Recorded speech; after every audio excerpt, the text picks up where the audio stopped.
Hello viewers, আসসালামু আলাইকুম। Handi beef অনেক জায়গায় অ্যাভেলেবেল না, আবার এটা কিনতেও অনেক বেশি কস্ট পড়ে যায়। খুব সহজেই ঘরে একটি মাটির হাঁড়িতে কিভাবে হান্ডি বিফ তৈরি করা যায় এই রেসিপিটি আজকে শেয়ার করব। তবে আজকে হান্ডি বিফ না, হান্ডি মাটন তৈরি করেছি। এখান থেকে একটা মাংস নিয়ে দেখিয়ে দিচ্ছি যে মাংসটা কতটা ভালোভাবে সিদ্ধ হয়েছে, যে হাত দিয়ে ধরতেই ছিঁড়ে যাচ্ছে। চলে যাচ্ছি হান্ডি মাটন তৈরি করতে। এখানে 2 কেজি খাসির মাংস নিয়েছি, আর এর ভেতরে সবার প্রথমেই দিয়ে দিচ্ছি রাঁধুনি খাসির মাংসের মশলাটা। এখানে 100 গ্রাম মশলা ইউজ করেছি। যেহেতু এখানে খাসির মাংসের মশলাটা ইউজ করেছি, সেহেতু সব মশলার পরিমাণে একটু কমিয়ে দিব। এর ভেতর 2 টেবিল চামচ লবণ দিয়ে দিচ্ছি, 2 টেবিল চামচ মরিচের গুঁড়া দিচ্ছি, 2 টেবিল চামচ ধনিয়া গুঁড়া দিয়ে দিয়েছি এর ভেতর, আর ধনিয়া গুঁড়া দিচ্ছি 2 টেবিল চামচ। এখন কিছু আস্ত মশলা ইউজ করব। আস্ত মশলা ইউজ করলে এর টেস্টটা অনেক বেশি ভালো হবে। 10 থেকে 12টা এলাচ, 10 থেকে 12টা দারুচিনি, আর কিছু জিরা দিয়েছি, আর লবঙ্গ দিয়েছি 8 থেকে 10টার মতো। গোলমরিচ দিয়েছি 1 টেবিল চামচ, রসুন পেস্ট 4 টেবিল স্পুন, আদা পেস্ট 4 টেবিল স্পুন। যেহেতু খাসি মাংস, এই জন্য মশলাটা একটু বেশি পরিমাণে ইউজ করেছি।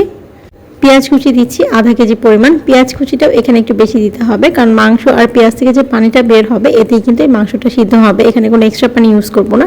আর 20 থেকে 25টার মতো কাঁচামরিচ এভাবে একটু ব্লেন্ড করে নিয়েছি। এখন দিচ্ছি 250 ml সরিষার তেল। হান্ডি বিফ বা মাটন যেটাই রান্না করি না কেন, এখানে অবশ্যই সরিষার তেলটা ইউজ করতে হবে, আর তেলটাও একটু বেশি পরিমাণে ইউজ করতে হবে। সব কিছু একসাথে মিশিয়ে নিয়ে এর ভিতরে 250 ml টক দই দিচ্ছি। টক দই দেওয়ার ফলে মাংসটা আরও তাড়াতাড়ি সিদ্ধ হয়ে যাবে। সব কিছু একসাথে ভালো করে নেড়েচেড়ে মিক্স করে নিচ্ছি। ম্যারিনেট করে রেস্টে রেখে দিচ্ছি 1 ঘন্টার জন্য। এভাবে রেস্টে রাখার ফলেও কিন্তু এটা খুব তাড়াতাড়ি সিদ্ধ হয়ে যাবে। হান্ডি বিফ তৈরি করা হয় এরকম একটা মাটির হাঁড়ি নিয়েছি। এই হাঁড়িটা 3 কেজি ওজন রান্না করা যায়। 2 কেজি মাংস রান্নার জন্য 3 কেজি রান্না করা যায় এরকমই একটা হাঁড়ি নিতে হবে।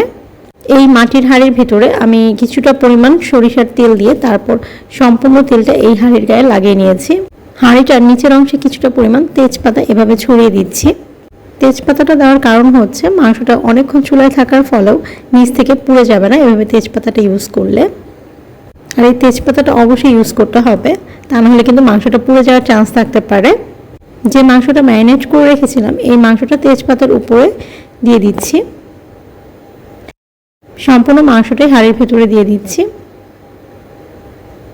এই মাংসের সাথে 12টা আস্ত দেশি রসুন দিয়েছি। তারপর এটাকে ঢেকে দিচ্ছি। কিছুটা পরিমাণ আটা পানি দিয়ে গুলে এভাবে একটা টাইট ডো তৈরি করে রেখেছিলাম। এই আটার ডোটা দিয়ে ঢাকনাটাকে হাঁড়ির সাথে খুব ভালো করে লাগিয়ে দিচ্ছি, যাতে করে ভেতর থেকে কোনো বাতাস বাইরে বের হতে না পারে। যদি বাতাস বের না হয় তাহলে কিন্তু মাটনটা খুব তাড়াতাড়ি সিদ্ধ হয়ে যাবে। ঢাকনাটা ভালো করে সিল করে দেওয়ার পর চুলার আঁচ মিডিয়ামে রেখে প্রথমে 10 মিনিট এটাকে রান্না করে নিয়েছি। এরপর চুলার আঁচ একদম লো করে দিয়ে 1 ঘন্টা এটাকে রান্না করে নিয়েছি। টোটাল 1 ঘন্টা 10 মিনিট এই মাটনটাকে রান্না করে নিয়েছি। হাঁড়িটা একটু ঠান্ডা হয়ে যাওয়ার পর তারপর এই আটাগুলোকে খুলে নিচ্ছি। খুব সহজেই তৈরি করে নিলাম হান্ডি বিফের মতো হান্ডি মাটন। ঘরেই খুব সহজে আর অল্প খরচে তৈরি করে নেওয়া যায় হান্ডি বিফ বা হান্ডি মাটন। এতক্ষণ সাথে থাকার জন্য ধন্যবাদ।